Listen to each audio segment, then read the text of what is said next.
CBN, Emprego e Oportunidades. Dimas Faccioli já em contato com a gente, bom dia. Bom dia, Sandra, bom dia, Regi. Bom dia, Dimas. Dimas, hoje a gente traz um assunto bastante necessário, embora alguns tentem esconder o assédio moral dentro da empresa. Vamos explicar para os nossos ouvintes do que se trata exatamente o assédio moral. É um tema chato de falar, né? Então as pessoas querem evitar, se livrar dele logo, né? Enfim, o assédio moral e assédio sexual, obviamente que eu não sou um especialista para falar disso, né? Eu estou falando muito mais da prática, né? Mas o que acontece é que, em função da nova legislação, esse número tem aumentado muito, né? Então, a quantidade de denúncias de janeiro a julho, né, já é quase igual a de 2022 inteiro. Os números de assédio sexual mais que dobraram no período, segundo os dados aqui da Justiça, do Ministério Público do Trabalho, né? E as denúncias de assédio, enfim, a entidade recebeu de janeiro a julho desse ano 8.458 denúncias em todo o país. O número representa quase a mesma quantidade do total de denúncias do ano passado inteiro, de 8.508 denúncias, né? A maior parte das denúncias é de assédio moral, mas o número de assédio sexual preocupa ainda mais. Às vezes as pessoas não sabem, né? Por exemplo, eu vou dar um exemplo muito simples aqui, né? De dar feedback para um funcionário, por exemplo, ao invés de você chamar ele no privado e conversar com ele, orientar, ou falar, olha, você faz desse jeito, eu vou te demitir, sabe? Tudo isso compõe, obviamente, que com a recorrência, né? Compõe assédio moral, né? Então, é muito mais essa relação do tratamento das lideranças com os subordinados, né, que acabam levando, obviamente, que se isso acontece inúmeras vezes, né? Então, às vezes, a liderança não está muito preparada. E o próprio desconhecimento das lideranças do que é um assédio moral. Obviamente, o assédio sexual é muito mais claro, né? Enfim, mas o assédio moral, às vezes, ele tem nuances muito tênues e que, obviamente, isso prejudica o trabalhador, né? Vai prejudicar do ponto de vista psicológico, né? Enfim, ele acaba se sentindo ofendido ou, enfim, ele acaba se sentindo perseguido. Então, as empresas precisam tomar muito cuidado com isso, precisam orientar principalmente as lideranças que o funcionário não vai entrar contra o líder dele, ele vai entrar na justiça denunciando a empresa, porque o líder é que representa a empresa, né? Ô Dimas, então, mas aí você fala dessa relação até de hierarquia, embora o assédio pode acontecer entre seus pares ali mesmo também, né? Ou de forma inversa, né? Sim, pode acontecer, enfim, a relação das pessoas dentro da organização pode, enfim, gerar assédio também. Como ela está no ambiente da empresa, ela acaba fazendo o processo de reclamação, enfim, sendo responsabilizando a empresa por isso, porque as pessoas estão dentro do ambiente da empresa e obviamente, teoricamente, estão sob a guarda da organização. Teoricamente não, de fato estão sob a guarda da organização. E aí tem algumas situações em que o funcionário, claro, teme em fazer algum tipo de denúncia, de fazer a reclamação por medo de emprego, de represália, enfim. E às vezes faz até a denúncia na ouvidoria, né, algum canal em que não precisa se identificar para o RH, né, da empresa. Qual que deve ser a postura da empresa diante de a sinalização de que tem algum caso sendo praticado, seja de abuso moral ou sexual?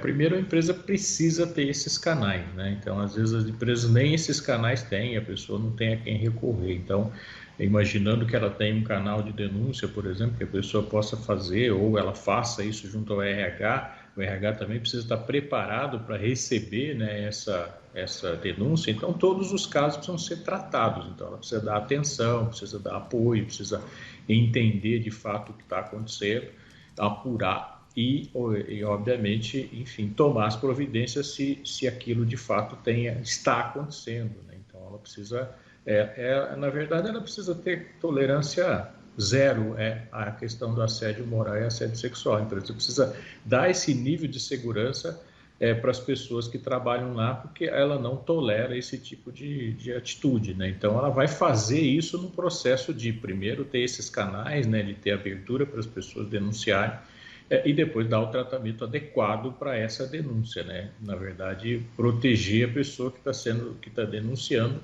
obviamente fazer um processo de apuração disso, né? Precisa se avaliar a verdade, né? Às vezes ela não é tão grave assim, mas eu não posso tratar como se não fosse grave. Eu preciso primeiro ouvir e depois fazer o tratamento adequado disso. Sim. Até porque é uma questão de interpretação, né, Dimas? Porque talvez uma repreensão, uma fala ali, seria mais um intuito de orientar. E o colaborador também pode entender isso ou interpretar de uma forma que ele acha que é um assédio, né? Então, como que deve ser essa apuração, esse diálogo também? Então, precisa analisar esse nível de gravidade, né? Então, assim, se for de fato um processo de assédio, enfim, a empresa deve ter já definido quais são as providências que ela toma em relação a essas outras questões. Se for questões de desentendimentos, né? Às vezes é uma questão até de a comunicação não está correta, enfim, ela também precisa apurar e precisa tratar isso, né? Então, as partes precisam de fato se sentirem seguras em relação ao que a empresa está fazendo. Então, se a decisão da empresa foi por hora, não há uma punição, isso aqui não é um caso de assédio, isso aqui foi um caso de desentendimento entre vocês, por exemplo. É óbvio que a gente não tolera isso também.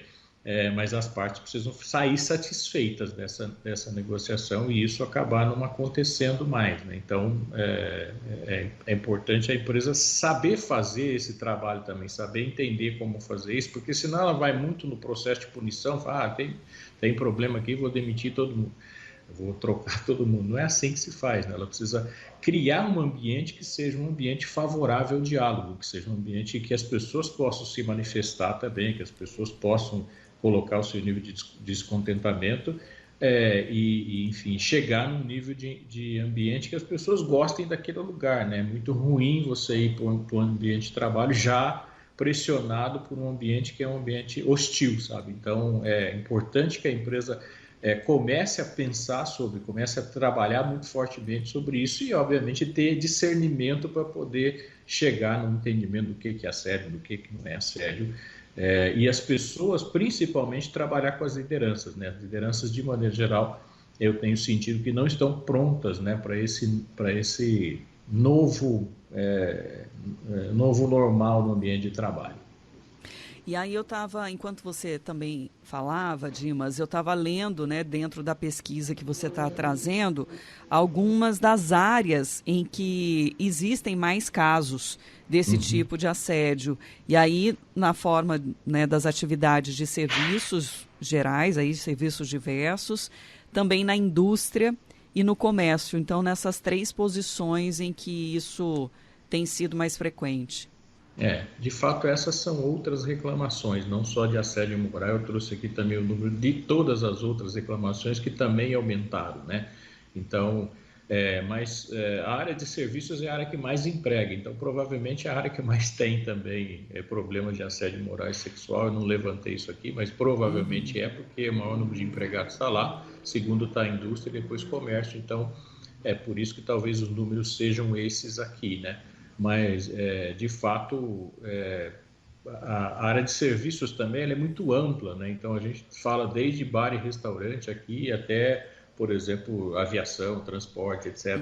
Então, de fato, precisa setorizar um pouco mais qual é o nível, Então, tem lugares em que, de repente, o processo de assédio pode vir do próprio cliente, né? Então, o cliente, por exemplo, em relação ao garçom que está atendendo ele, em relação à pessoa que está atendendo, pode existir isso, né? Então, é importante que assim, o bar, o restaurante também perceba como tratar isso, tenha formas de como tratar isso, porque isso pode acontecer não necessariamente dentro do ambiente de trabalho, entre colegas, né, por exemplo.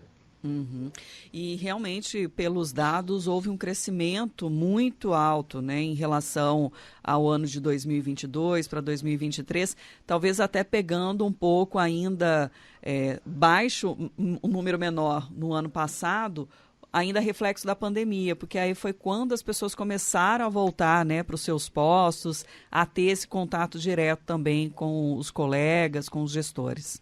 De fato, pode ser isso, né? O estranho disso aqui, né, Sandra, é que assim, quando a gente fala dos assuntos mais recorrentes, né, foram multa do Fundo de Garantia, que é uma obrigação da empresa fazer isso. Isso pode estar relacionado, obviamente, à situação financeira das empresas, está em processo de recuperação ainda, mas hora extra, sabe? É algo que eu não deveria, enfim, ter reclamação trabalhista sobre isso, né? As pessoas que se trabalham, se fazem hora extra, deveriam receber, né? Então, assim, são algumas coisas que são sobre, todas elas estão muito sobre gestão do RH, sobre a gestão da empresa, e a empresa parece que às vezes quer correr o risco, né, de repente, enfim, não pagar uma hora extra, por exemplo. E isso é algo que, enfim, não cabe, né? Deveria, tudo aquilo que o trabalhador, enfim, tem de esforço, ele deveria receber, deve receber, né? Isso é um direito dele, né? Dimas Faccioli, muito obrigada por trazer a análise, os dados e nos ajudar a entender um pouco melhor esse mercado das relações interpessoais também no ambiente de trabalho. Obrigado a você, Sandra. Um grande abraço a você, ao Régia. Boa semana a todos. Um abraço.